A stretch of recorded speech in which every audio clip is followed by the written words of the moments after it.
Connecting to cloud server. Hello, folks. I know there's probably a few of us out here. I'm going to start just in a few minutes. My name's Christine Ferraris. Welcome to the webinar if you're there. If you are participating by phone, I'll be sending out frequent reminders that you can pose a question if you hit the pound sign or the hashtag sign, however you want to refer to it, and number 9. And we're taking questions, as you feel that you need to ask, depending on the topic. And if it's completely unrelated, that's okay too. We will be accepting questions. I'm going to be a little bit less formal since it's just me today, and I really just want to hear from you out there who are participating, what your concerns are, and the questions that you might have. But I'll repeat this again. We may have, I guess I'll make the announcement now, I'm looking to have Sam Foreman, who I was planning to have, who is a representative of the agent for all these loans, Lendio, which is one, they, I guess, provided the most loans out of anyone in the nation relative to the PPP loans. And he was going to be on today, but in his words,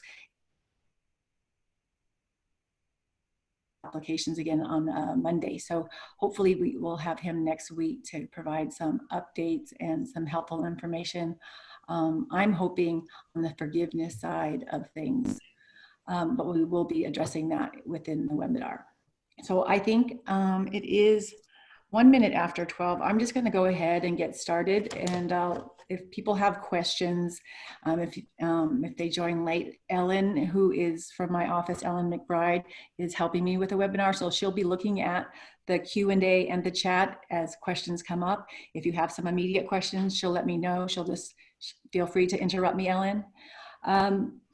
My name's Christine Ferraris. I am an attorney here in Tucson. I'm licensed in Massachusetts and in Arizona with the federal and state courts. And I focus on business law and consumer protection, both.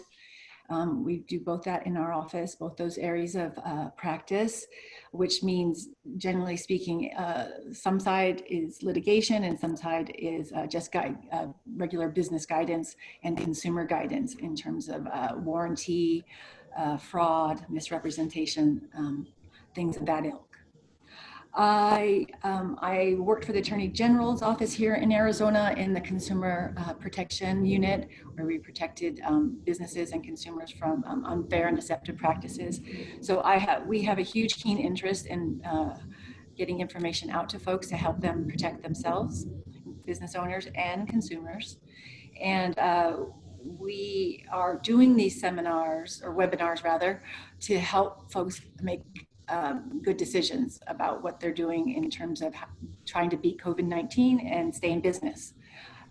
We'll put out some other suggestions besides the ones that are coming through these loan programs.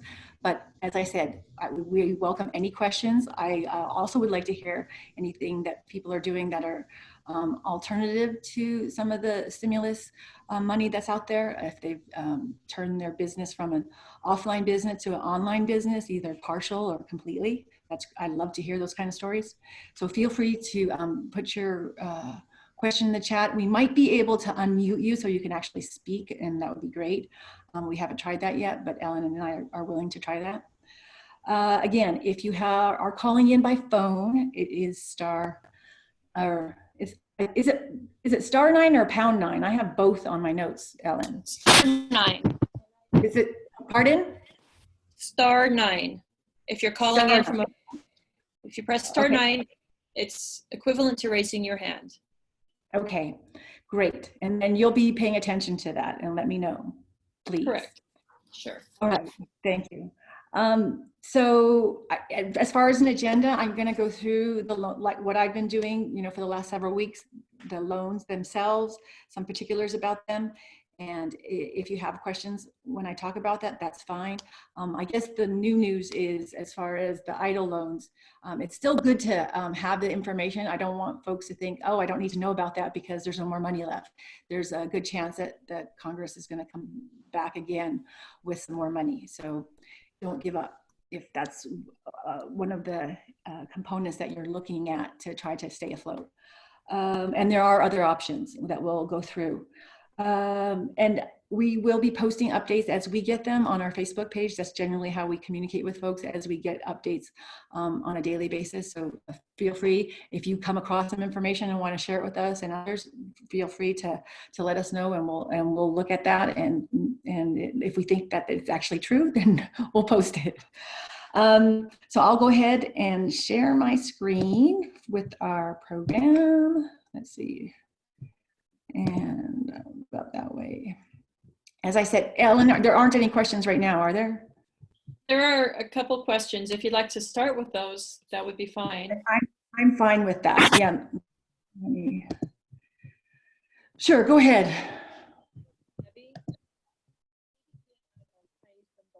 Will they both be forgiven? I can't hear you. I can hear you now. I heard you say I'm sorry. All right, so for the PPP and EIDL, can I use them both? Will they both be forgiven? And my deposit read IEDG. Does that mean grant? SBA has given me two different answers. If you want to start there. That's fine. So can you do the first one again? That was a few different questions altogether. Right. On the PPP and EIDL, can I use them both, and will they both be forgiven? So the EIDL, the Economic Injury Disaster Loan, that's the one you apply for through the SBA. And that, let me see, can you see me here? That one is, the grant portion is forgiven. There's not anything that you need to meet other than making sure that whatever you attested to when you filled out that 1 or 2 page application is true, and they don't find, and if it isn't, and they find out that it isn't, they could come back and seek remedy for that. But generally speaking, that initial money that was everybody thought was going to be $10,000, that's come down to be about $1,000 per employee. Although I heard somebody in my network received $2,000 per employee, but that was just one instance of that. So that is, you don't have to pay that back. As far as the current law and interpretation of the law is. Now the money that you get for the actual loan portion, not the grant portion, there's no forgiveness component to that. There are a lot of great benefits to it that we'll go into, but no, there's not anything forgiven other than that initial money that you received that was supposed to be within 3 days, but some of us are still waiting. As far as the PPP, yes, there is a forgiveness component, and there's our standards to meet. And you need to communicate with your banker about that, if you're or the agent that you're going through Lendio, to make sure you understand what those are, and you put systems in place to keep track of the money. We always suggest putting it in a separate account and expensing right from that account. So yeah, we strongly suggest doing that. Was there another component to that question? There is a, and that forgiveness component is 8 weeks of, once you get the loan, the 8 weeks subsequent to that, you have to have the right ratio. 75% needs to be on payroll, and then 25% are under the other eligible costs that we'll go into in terms of like rent, utilities, which encompasses cell phone, and a little bit more than you would expect under utilities. And Ellen, what was the other one? I'm going to step down and get this paper that I got. Go ahead. So the deposit read EIDG. Does that mean grant? And the SBA has given her two different answers. EIDG, I don't know. I'd have to look at the document if they want to share that somehow with our office or post it somewhere. I mean, economic injury, yeah, maybe they've referred to that initial money as a grant. So if it's like, if it looks like it represents the number of employees you have, or if it's just you, one employee, then I'm going to suspect that could be the grant portion. They're calling it a grant since they give it to you. They're supposed to have given it to you right first before they give you the other grant amount that you applied for. Knowing too that whatever is the grant is going to be taken away from your PPP forgiveness. That's another thing that's related relative to those two items. And Debbie also asked, she has employees that may not want to return because they're making more on unemployment. Will she just return that portion of the PPP, or will she be penalized for not having them on payroll? It's all about the forgiveness. I mean, if it's only the forgiveness that she's seeking, that's the purpose of why she sought the loan. I mean, it's still a loan at at a pretty good interest rate, right? It's 1%. And you have up to 2 years to pay it, and it's 6 months deferred, so you don't have to pay anything for 6. So I mean, it's a pretty good loan in itself. So if you only sought it to cover payroll and to potentially get forgiveness, then that's a decision you have to make. But it is a loan. You can still use it for the other expenses that it's to be used for, right, to help you because of the pandemic and the harm that you've been caused by the pandemic, or your business has been caused. And so yeah, that's up to you. You can hire other folks. You don't have, it doesn't have to be that particular employee. It's just you need to cover that amount of employees. So you have some options there. I encourage you to speak with whomever you got the money through. They should be able to advise you and guide you. That's their job, as far as I'm concerned. So yeah, so that it's a question of what you want to do and what you can do. And if forgiveness is the ultimate goal, then you got to make some quick decisions. Also, she asks, how does she calculate the payroll for May for the hourly employees? She will not be open in May, hopes to be open in June, but how does she calculate the payroll? Well, your payroll is your payroll. If you're paying people, then that's your payroll. The loan was based on a payroll calculation that you submitted based on whatever period it was that you used and that you were advised to use. So if you're paying yourself, if you're working, then you're on the payroll. But if you're not paying anyone, then you don't have payroll. Okay, next question, Linda. I'm a home-based S-Corp graphic design business in New York City with myself as the only shareholder and employee on W-2. Q4 PPP loan exclusions and non-qualified payroll expenses 25% in effect prior to 2015. My company reimburses me quarterly for portions, a quarter or half of rent, mobile phone, landline, internet, utility, name. Are these allowable expenses? So it really depends on how they've been treated tax-wise with your business. And that's something, I don't know if you have a tax advisor, you want to look at those at your records as how you've treated them. I understand what you just explained to me, and I got half of it.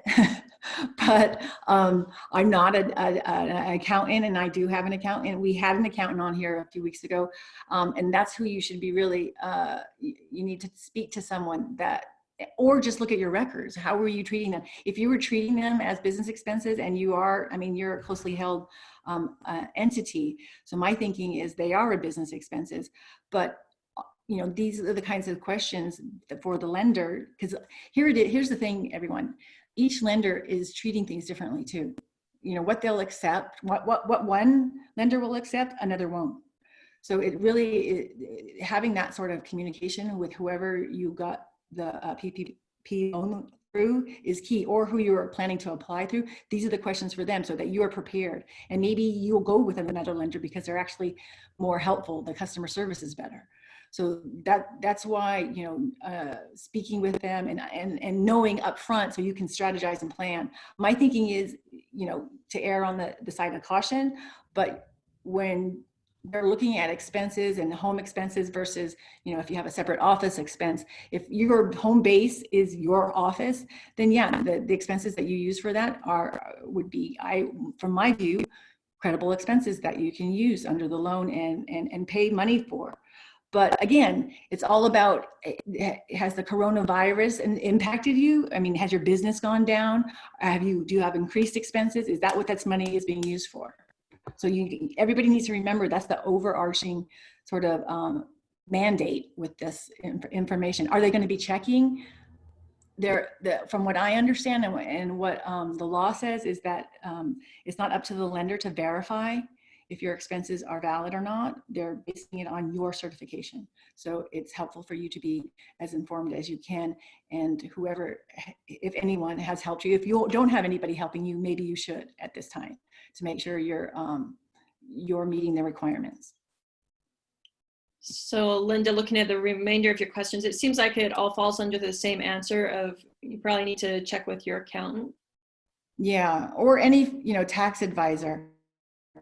Yeah. From what I understand, it's the accountant and bookkeepers who are savvy enough, who are actually processing these and getting their clients, their information together to make sure that they have the information in the right format so that the loan does get processed. That's who's generally putting the packages together. Or if it's an agent, like Lendio, they're making sure the documents are in order so that the loan application isn't rejected. All right. Anything else, Linda? That's it from Linda. There's a question from Ed. The idle loan portion, we pay back over 30 years. Can we use those funds for whatever business expenses we have? I do understand we can't use the idle for payroll and rent since the PPP covers that portion. Well, you can use it as long as you're not double dipping. Right? If you're using it for a portion of rent, as long as you're not trying to say, okay, the same expense is covered under both. So yeah. So as far as the debt relief program altogether, I was going to move over to the idle loan. So this is what it can be used for. Ed, I think it was Ed. Payroll increased costs. So it's not just general, it's increased costs. Your rent and mortgage, obviously your costs are increased if you don't have income. And so this is what, generally speaking, the idle is to be used for. Increased cost, that's pretty general, as long as it's related to your business, right? And it's increased, those costs have increased because you don't have money coming in. If you still have money coming in and some costs are just increasing because you have a little bit less income. And so this is why it's really important to have a separate and start marking things that are COVID-19 expense, have that separate chart of accounts. We had Morgan on, I guess it was last week, where we both agreed that having like a COVID-19 account if you have QuickBooks or whatever, so that you can attribute specific costs to that, specific marketing costs to that COVID-19, specific employment costs. If you're doing different kinds of work that's increasing your cost because of COVID-19, I mean, we're putting that in there. You want to, it's all about the tracking if you're concerned about forgiveness. Now, are they going to come back and audit you? Maybe. But to make sure you're using that for that. And you can always ask too. I know now is not the ideal time to be asking the SBA about the idle loan, but they are putting information out there. They do update their frequently asked questions and so forth. And so I would keep checking in with the SBA and go ahead and submit the question. And, they do have an email address, and submit the question if you have a particular expense you're concerned about. And so you at least have record that you've asked that and you've been waiting for them to answer. All right, I'm gonna, Ellen, unless you have something else, I was just gonna, just generally overall, these loans, both of the loans are great because you don't have the usual rigorous requirements, right? Usually you have to do a personal guarantee, collateral. Those aren't required unless you're over a certain amount, I think, under the idle, and it's pretty, I think it's over, I can't remember it. I probably have it on here somewhere. So the website, the SBA.gov's website that's down below there, it's blocked out on my screen, has a lot of different options. They have the idle and the PPP is what's talked about, but there are other loan options under there. My screen isn't advancing now. Okay, yeah. So there's the bridge loan, which I guess the PPP might be replacing that, but essentially if you have a business relationship with a bank and you already had a loan, an SBA loan, these bridge loans are supposed to help the process be a bit quicker, since that lender should already have your information and can process things quicker. I haven't really heard too much if anybody's actually taking advantage of that particular product.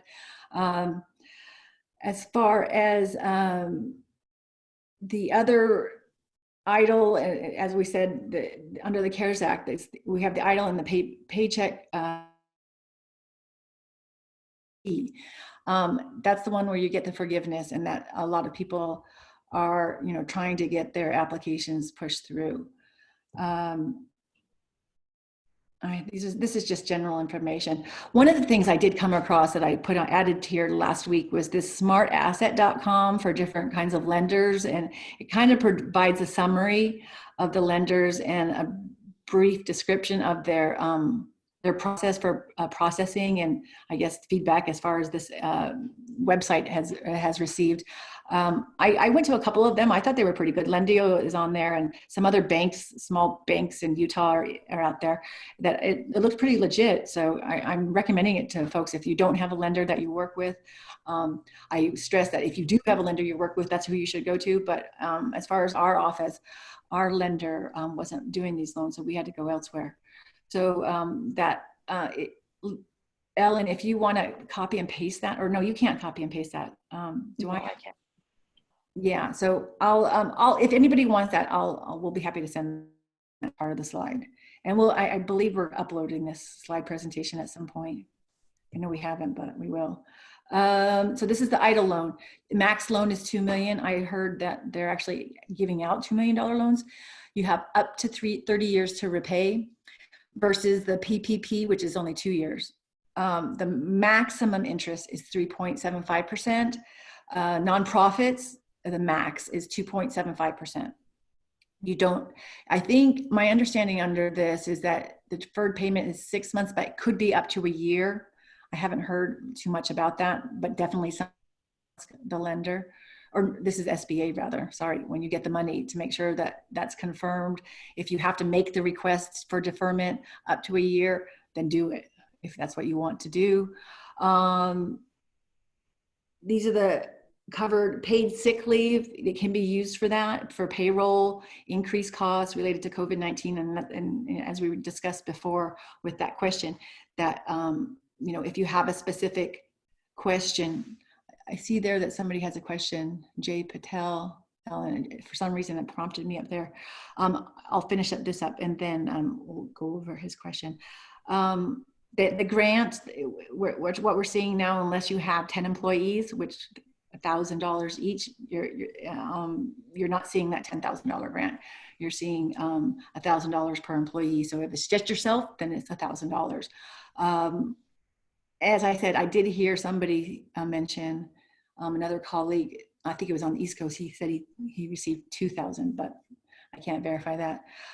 You can refinance this loan under the PPP, but remember the PPP is 2 years repayment period.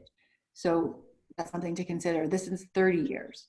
So you apply directly with the SBA, with the EIDL loan, the economic injury disaster loan. And then the SBA website is pretty good, I have to say. Their response right now, and I have heard that people call and get answers. I don't know how long that takes. Question? Yes, there are some questions. How long do I have to keep? I'm sorry? How long do I have to keep my so-called number of employees on payroll after my PPP 8 weeks? You mean you have them, for the 8 weeks and then they go on, go somewhere else? I do not know the answer to that question. I do not know if you have some longer obligation. Other than that, my understanding is, at least as far as the act is concerned, is that they have to be employed during that period, and you need to be paying them during that period. Or an employee as a substitute in their place. So as far as, at the end of the period, I haven't heard anything other than, that would say that they couldn't be discharged or laid off or, decreased in the time period of when they're working. I haven't heard otherwise. The next question, again from Linda, do qualified help? Oh, I want to just reiterate, please ask that question to the SBA. I would, or you actually, if your lender, ask your lender. You want them to be able, and do it in, email, whatever. Make sure you know who said it to you and so forth, so you have documentation of the answer you received. Okay, next question. Do qualified health insurance benefits for calculating payroll include only group benefits and not individual health plans for owners of a one-person company? Yeah, no, they've limited it to the salary based on, I have a sole proprietor slide that's coming up, but yeah, they're not, I think you can use it for the, when you get the loan, but as far as the calculation, they're not including all the things that they do with a smaller business with more than one person. That's my understanding. Okay, and Jay asked, for idle loan, we have to use the fund for the business that we were approved for. Once we open, can we use the loan to pay our business bills, and can we save the money generated as income for other purposes such as owner's draw or to purchase other business? Once you have the loan? Right, for the idle loan. Once So can you read that a little bit slower, Ellen? I don't think I grasped it. Sure. For idle loan, we have to use fund for the business that we were approved for. Once we open, can we use that loan to pay our business bills, and can we save the money generated as income for other purposes such as owner's draw or to purchase other business? Yeah, so if we go back to what they can, so it's used for paid sick leave, it's used for payroll, so yes, you can pay your part of your payroll, increased costs, rent, mortgage, and repayment obligations. So if you've taken out another loan and you need to pay that, these are the items that you would, as far as buying another, other business, it sounded kind of general. I didn't know if that meant like another actual buy another business. I'm thinking that doesn't fall within what it can be used for. But if you have a loan, you know, another business loan that you make payments on, or if you have a mortgage that you're paying on, you know, that's the kind of thing that you can use it for. I don't think you can use it for, you know, to generate extra business. I mean, if that happens as part of, you know, whatever you, under those particular, you know, categories, I think that's okay. But again, you really want to keep a separate account for this. You want it to be easy. Talking about the PPP here, but in the event you're audited, if you just want to be able to show, and again, this is something, a kind of a question for, you know, whoever's advising you bookkeeper wise or accountant, and maybe you don't have an accountant and maybe you don't have a bookkeeper, but for this particular thing, you may want to hire someone this and keeping track of it. And the interpretation relative to the SBA. The SBA, I'm sure, is going to be putting out more information that makes things clear. They're doing it all the time, especially when they get a lot of questions from the public. So, but as far as I understand, you know, what you said, I think you can use it for the things that you want, other than, I think if you said buying another business, I'm not sure that would fall within that. If I misinterpreted that, I'm sorry. Okay, and Bill asked, are payroll payments retroactive? For example, can I pay an employee back pay, hazard pay for time past? If we get a loan tomorrow, can we back pay for April? Generally speaking, no, but you can pay bonuses and things. Like, it's all about when the loan was issued, the 8 weeks starting from the loans issued. The coverage, I mean, there's discrepancies in the act because it says the covered period is February 15th to June 30th, but really what that applies to, as far as I can tell, is when you can apply for this loan. You may expand that period, but the real counting period for the forgiveness is for the 8 weeks once the loan's been issued. Now, can you go and do it without seeking forgiveness under that part? I think that's a question for the lender, because different lenders are going to interpret that differently. Okay, and Rhonda asks, can we consolidate other SBA loans with the idle? My understanding is that that might be the bridge loan kind of type of product, I'm thinking. And that's the question from whoever you've got the other SBA loans with. That's definitely somebody you should be asking them about that. My understanding is that you could. I have heard some discussion that you could. You obviously can repay those loans with this, because it says that, I mean, if it's being used for your business, that you can make payments towards those other obligations using this money. So it would make sense that it could be consolidated. But again, that's a question for the lender, and it could vary by lender. Okay. And Jay asks, sorry, not directly using the idle loan to purchase another business, but use the idle loan for this business's expenses and use 100% revenues to purchase the new business. So he was clarifying. Using 100% of the revenues that are generated from this business. Yeah, that would be separate account. I mean, if the money is actually helping you stay in business and you're generating revenue that you're going to eventually, yeah. But again, you want to keep that connection with whomever you're working with to say, okay, this is how we're doing it. If you, in the event, you have to structure it a little bit differently, or you have to account for it in a different way. When you're running up against anything that makes it a little bit ambiguous or unclear, you really want to be getting input. You don't want to be saying, oh, I should have and I could have later, and hoping for the best, and the worst happens. So, and anytime there's a nuance or an ambiguity, I always say, get some input from at least one or two sources that seem to know what they're talking about, especially if you're working with somebody that's giving you this money, which you will be, or you are. Okay, and Bill asks, the SBA references a February 15th date. If the program didn't start until April, what's the relevance of the February date if nothing is retroactive? Well, they have the February 15th to the June 30th because there was a discrepancy, and the U.S. Treasury and the SBA came out explaining that they acknowledged that there was a discrepancy because most folks that thought that the February 15th was, well, you had to be in business. The February 15th date was relevant for a few different reasons.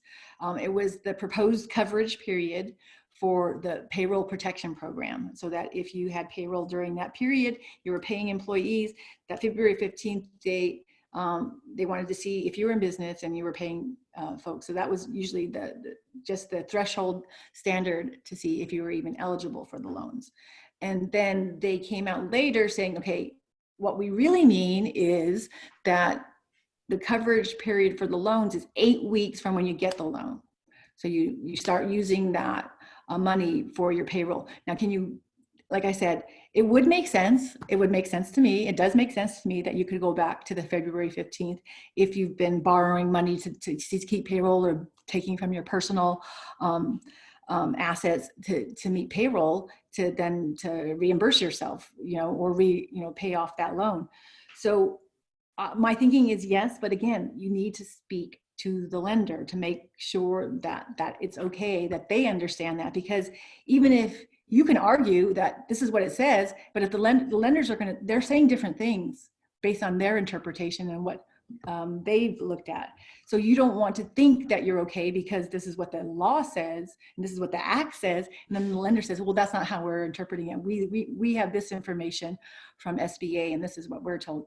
And like I said, the SBA is updating the rules and regulations and how they're what they're going to look for in terms of their forgiveness, and that is going to be key. You really want to know what's expected of you for forgiveness from your lender, in terms of the documentation and records that you're going to need to produce to make sure you get the amount that you expect to get forgiven is forgiven, and you're meeting that 75% to 25% ratio. 75% being for payroll costs and 25% for being the other allowable costs like mortgage and utilities and rent. Okay. And John has a question. I'm not sure this is pertinent, but I'll read it to you. Question on civil action portion of my policy. My insurance company has denied my claim due to not physical. So maybe that. And so he has an insurance claim. Is that what I'm understanding? The insurance company has denied a claim due to not physical. Yeah, so that we're going to be talking about insurance claims either next week or the following week. But yes, we do at my office, we do insurance disputes. So this is something that we're interested in terms of your business interruption, which I think that's what he's talking about. So in business, your insurance policy, I can't talk today. Insurance policies have generally speaking, a business interruption component where you can make a claim excuse me, if your business has been interrupted by an intervening event. Now, some policies will exclude pandemic. We'll exclude the pandemic. When SARS happened, a lot of insurance companies decided not to provide coverage for that. Not all insurance policies do that, and there are other provisions under your policy. So what was the person's name? I'm sorry. John. John, so what the best thing is to dispute because insurance companies tend to deny claims just, because they don't want to pay claims. But dispute it and, ask for verification of why they're disputing and get some language from them as to why they disputed if they haven't provided that. And if you need more help with that, you can call our law office or call a law office that does insurance disputes. But generally speaking, I think we have a video on this too, in terms of, trying to communicate with your insurance company. You tend to want to do that in writing so you understand exactly what they're referring to in your policy and why they're denying coverage, just as a general explanation for insurance disputes. And that goes for any kind of policy, really. We have just a couple more questions. For the PPP, what documents will the bank request at the end of the 8-week period for the loan forgiveness if we did not file our 2019 taxes yet? They'll look for your, I don't know, it depends on how long you're in business. So if you're in business for January 1st, 2020 till now, you would have your, I think it's the 941, your payroll. But again, as I said, you have to ask your lender what they're going to accept. What they accepted for the application, they should accept. It would be presumable and reasonable for them to accept the same documents for the forgiveness, but they should be providing you with some sort of written list of what they expect for the forgiveness component. So if you haven't applied yet, we're going to get to that slide, but they're looking for any evidence that you're paying payroll. So if you have a third-party payroll processor like ADP or Gusto, or if you have a bookkeeper, that information should be available and that you can pull that down and provide to them. A lot of the third-party processes are actually providing those pretty readily for folks. If you don't, then you just need to show, your payroll. What records do you have that, and if you, obviously, if you have unemployment coverage and whatever you're reporting to the state, these are all records that show that are given to a third party that show that you have payroll. So those are the kinds of records. I have a slide coming up here.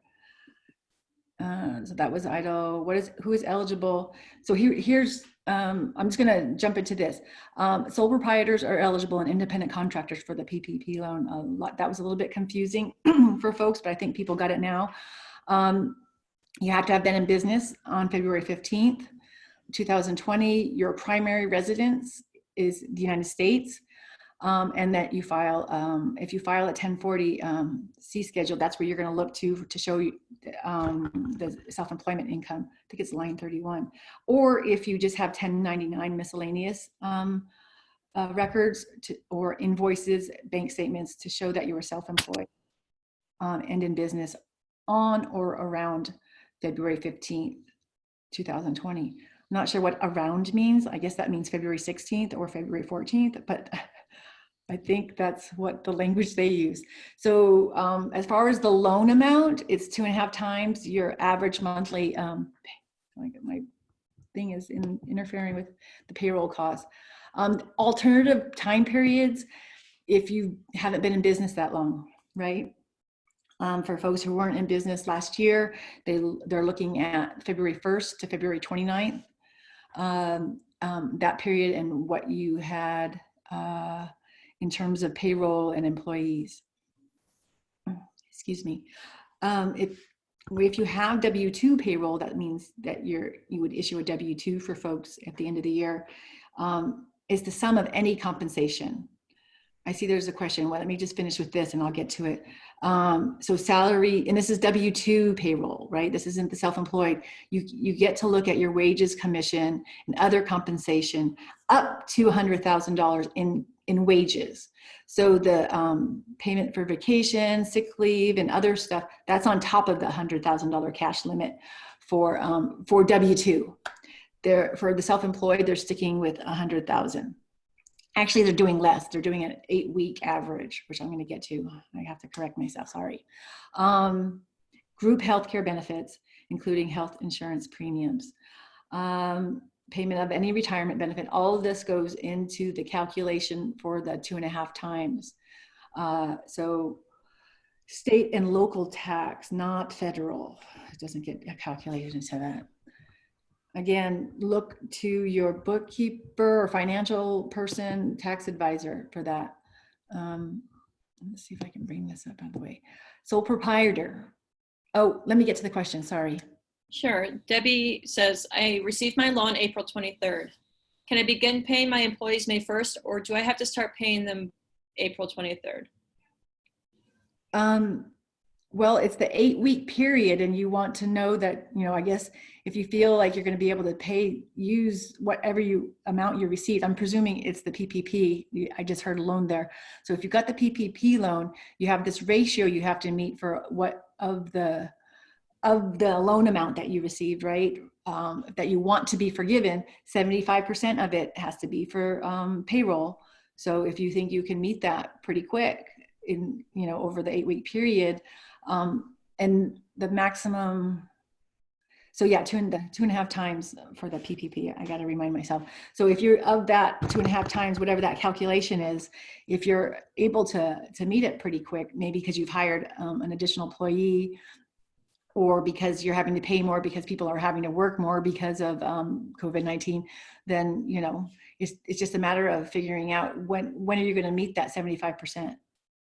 If you feel like you need to start paying them now, and if they've been laid off and bring them back right away, then you got to figure out that calculation.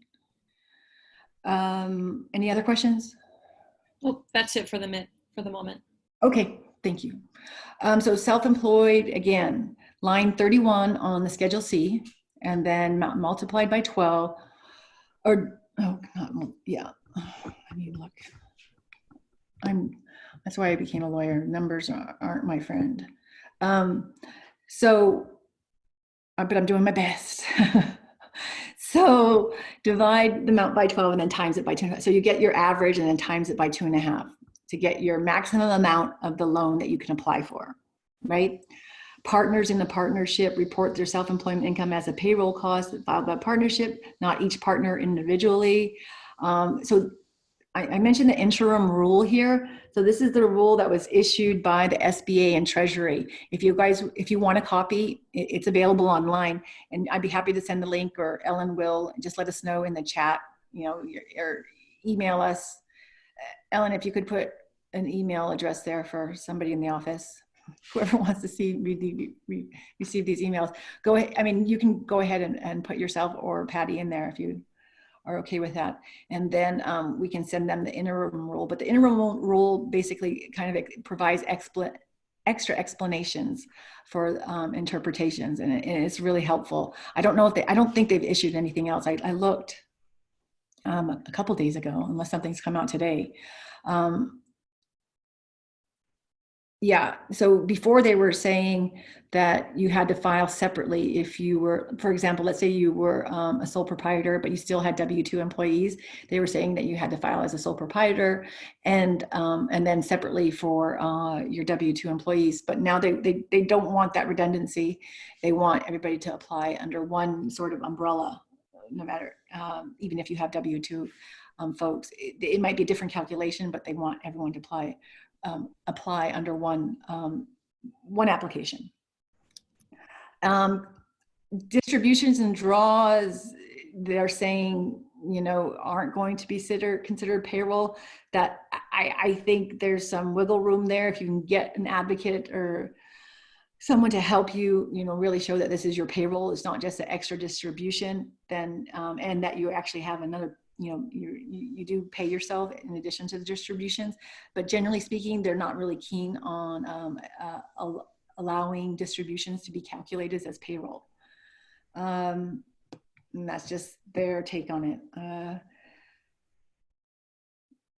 Yeah, you don't add, so as we said before, you don't add the health insurance and retirement contributions to the net earnings to be included in the payroll calculation as a sole proprietor. Now, as a S corporation, I think you could, but that, again, that's something that it could depend on the lender.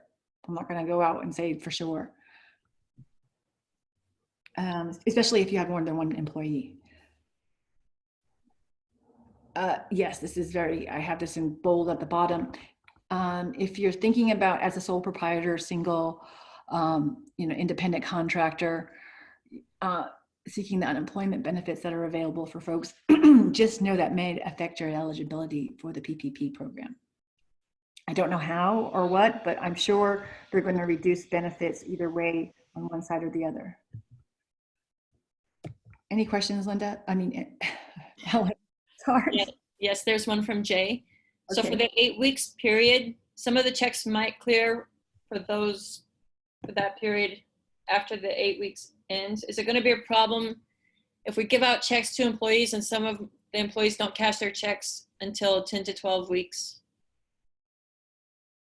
No, I think if you can show you paid, it's not dependent on them cashing the checks. If you paid out you've issued checks, you have record of that. Yeah, that's my view of it. That would make sense. It's not dependent on them cashing them. And I just want to let everybody know, I have put our contact information in the chat, so feel free to reach out to us. Oh, and that reminds me, *9 if you're calling in, and go ahead and raise your hand if you have a question. Is there anybody calling in? We have one phone in call. All right. I just wanted to know if I needed to keep saying that or not. So here's a loan checklist that I put together just from other attorneys and myself and other professionals in terms of, because sometimes we, as small business owners, and record keeping isn't always our strongest point. These are records that will help prove, your costs and your income and expenses and things. And so it's a good idea to start, assembling this information, and in some form or another, you want to make it easy as you can for whoever is helping you put your loan application together, if you're still doing that. I know that I frame this as the good and bad and the ugly. So it depends on how ugly it is for you in terms of where you can access these records or how much you have. And as I said, different lenders are going to be have more requirements. Some are going to want you to have a few months, and some are going to be satisfied with a month. So what you want to, and that might be relevant to who you go with in terms of making your application, if you're still thinking about doing that. If you've already done it, these are the types of things that might be necessary for your forgiveness, and it's something you should be aware of.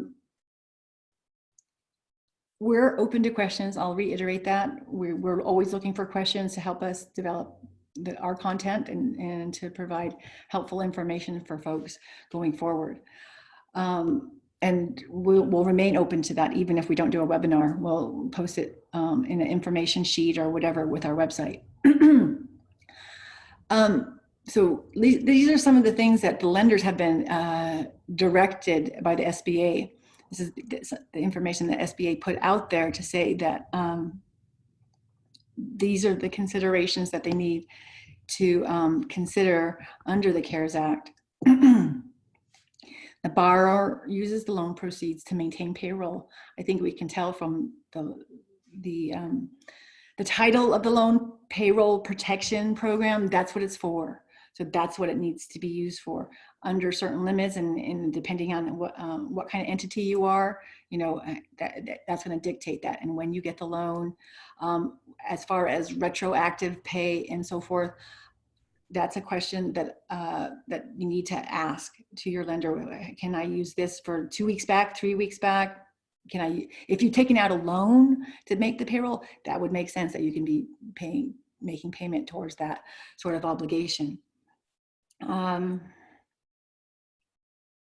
And you have to certify too that you haven't received a loan already through the SBA from this period, February 15th. to December 31st, 2020 for a duplicative purpose. So you can't try to get one loan unless you have separate entities, right? Two different businesses. And I know people have sought loans for their two different businesses. Again, a reminder, if you receive any EIDL loan advance, which is a grant, same thing, that amount will be subtracted from any forgiveness that you're granted under the PPP, if you've applied for both, obviously. So that number one, I didn't really say it, but I will. The uncertainty of the current economic conditions makes the loan request necessary to support ongoing operations. So if you can fit your expense under that sort of umbrella, and you can rationalize it and you feel good about it and you have documentation, then you should be good. Forgiveness. As we talked about different sort of calculation for the self-employed versus the small business where you have W-2 issuances. Amount of forgiveness can be up to the full principal amount of the loan plus accrued interest. So your PPP portion, that 2.5 times calculation, you can get forgiveness of all of that if you meet the ratio.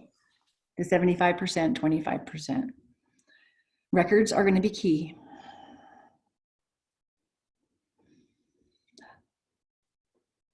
So that fourth bullet point discusses the self-employed sort of calculation. Owner compensation based on 2019 net profit from Schedule C for forgiveness is going to be limited to the 8 weeks worth of 2019 net profit,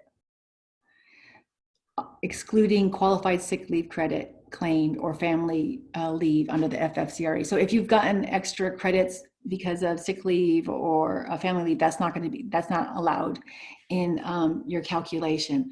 But you're basically limited to 8 weeks worth of 2019 net profit. So whatever you made in 2000, and now if you didn't, that 2019 calculation, because a lot of times in the act, they'll forget that, you know, not everybody was in business in 2019. So it's going to probably go to the February or January 1st to the February 2019 sort of period that you use, whatever period it was you used for the payroll loan amount calculation. That's what you're going to use in terms of the forgiveness period, depending on where you were in business. So this is a summary for you. You have the PPP and then you have the EIDL. So the benefits of the PPP versus the EIDL is it has a lower interest rate, right? 1% is the interest rate, and you can get up to 10 million. And you have a huge potential forgivable portion if you do have a high payroll. Or if you've made a lot of money and you, as a self-employed person, you have up to that 8 weeks amount of, generally speaking, it's a max of, I think it's 100,000. So it's like 8,000 and something per week max for if you can meet that calculation. As far as the interest rate for the EIDL, you have 3 3/4 max, and 2 3/4 for nonprofit. The EIDL loan, as I said before, is not forgiven. You have that initial grant and that's it. You have a 30-year repayment period and 2 years with the paycheck protection program. The EIDL you can defer up to a year from what I understand, and PPP up to 6 months. I think as across the board, they're doing it 6 months for all the loans, even if you did that one of those bridge loans, the SBA loans under the CARES Act, any loans issued are generally speaking deferred. Payment is deferred for 6 months. But make sure you ask your lender or SBA. SBA, I would imagine that they're gonna give you a notice once they issue the money. So here's another alternative to the loans, the tax deduction, right? Equal to 50% of the qualified wages with respect to each employee of the employer for the calendar quarter. So you can get back tax credit. Now, I do not do taxes. I have a CPA, but I do understand that, this isn't limited. So this is available to folks. And so it should certainly be a consideration for you if you're thinking that, you're too late, you don't want to deal with, getting a loan, what have you. Certainly understand that tax relief deductions is available to you, and you can essentially if you have a payment processor, they're asking you now if you want to defer your taxes. There's a deferment period and there's a deduction period equal to 50% of the qualified wages with respect to each employee. So each employee up to a maximum of $10,000. Or no, they look at the $10,000 and so 50%. So it's max 5,000. Sorry. Again, numbers aren't my strongest point, but 5,000 is the max per employee per quarter, from what I understand. You can delay payment of applicable employment taxes from starting March 27, 2020, all the way to January 1st, 2021. That's called the payroll tax deferral period.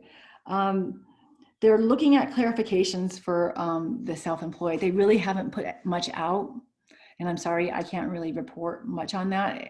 The accounting associations and accountants and bookkeepers, they're gonna probably know more about that. I do tend to look at the SBA and the Treasury to see if they're providing further clarification. But as far as the self-employed, I would imagine it applies to you.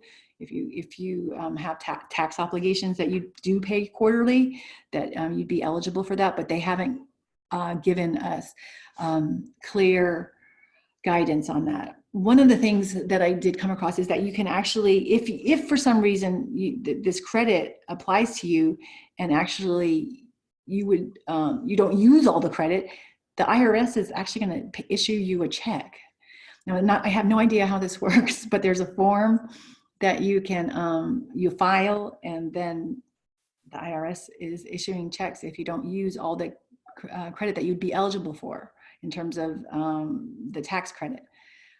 That's the best I can tell you. I do have information about the form that I can share with you if you let us know that you're interested in that. Actually, I think I'll just post it to our Facebook event page, or not event page, but our Facebook page, and just let folks know about it.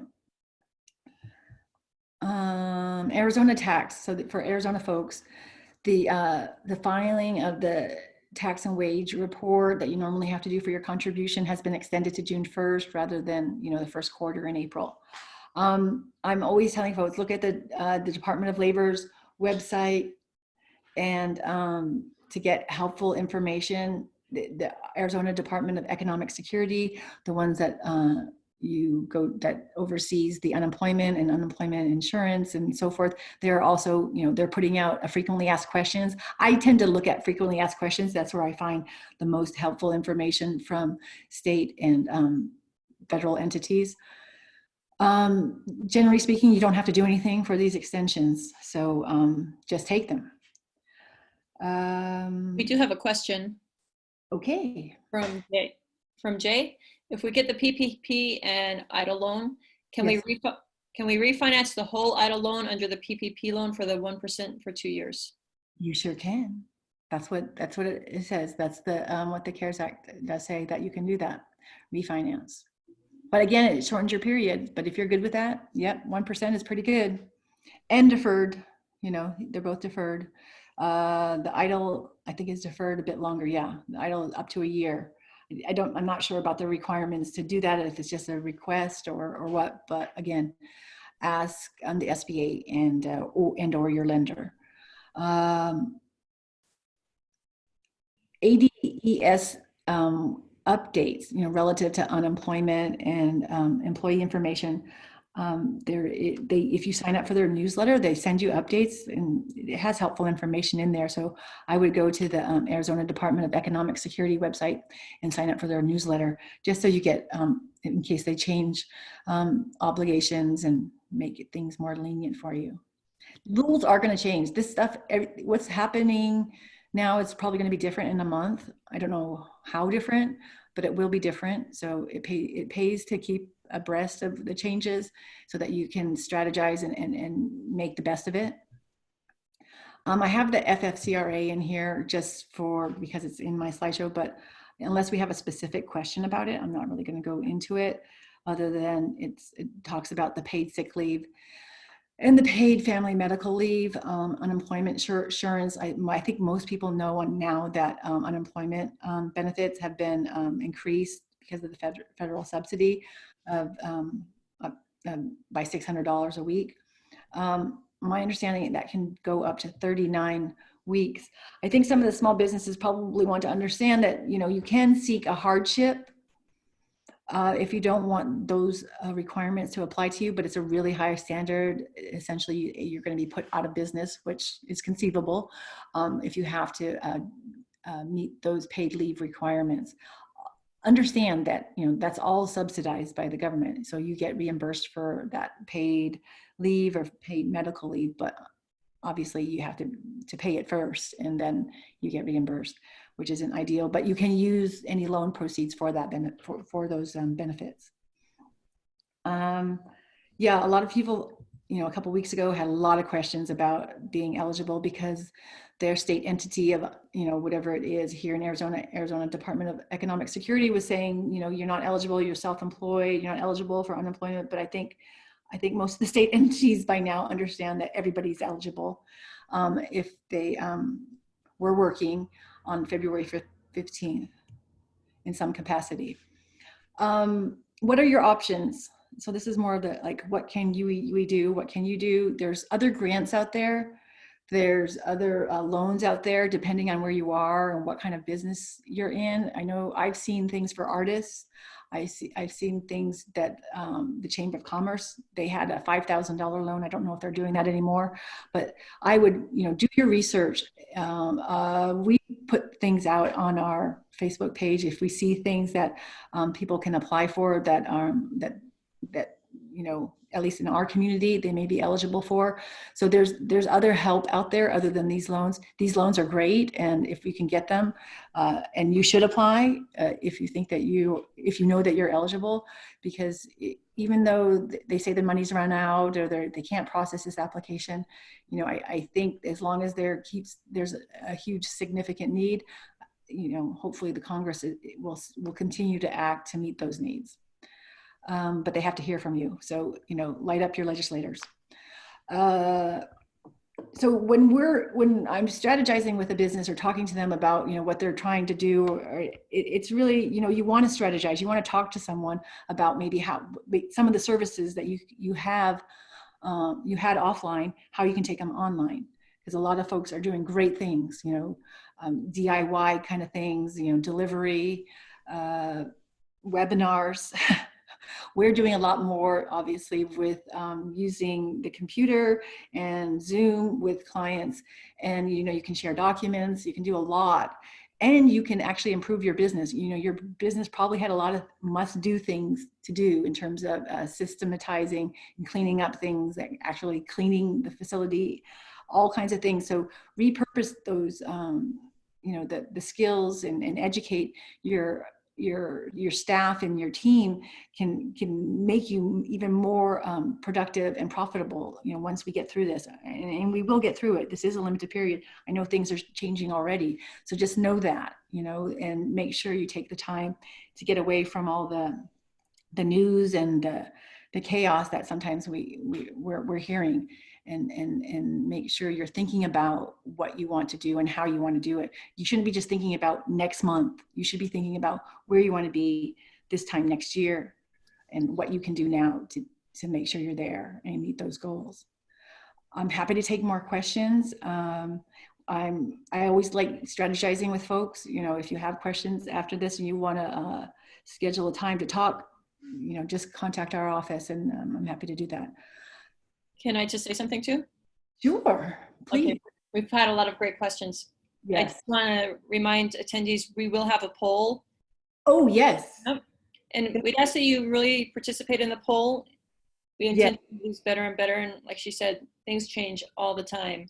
Yes. So yeah, I'm asking for your permission to send this poll out, which I will do. It's just a few questions that Ellen's put together, but it does help us to know what we've provided, if it's been helpful or if it hasn't, and if there's something else that we could do better. So I'd appreciate it. So I'm going to start the poll, right? Thank you, everyone. I should do that too. Thank you for attending. And we'll be putting information out as we get it. We might do, like I mentioned before, we might have Sam Foreman from Lendio next week if he's available. If not, maybe not next week, but the week after, we're going to be doing insurance disputes. If you have a business insurance dispute, you want to attend that webinar, because I'll be putting out some general information that might help you make decisions about in terms of dealing with your insurance company. So thank you again, and I'm going to send the poll now, and have a wonderful day, and be safe and be well. Thank you. Thank you so much. So I'm going to note polls, launch polling.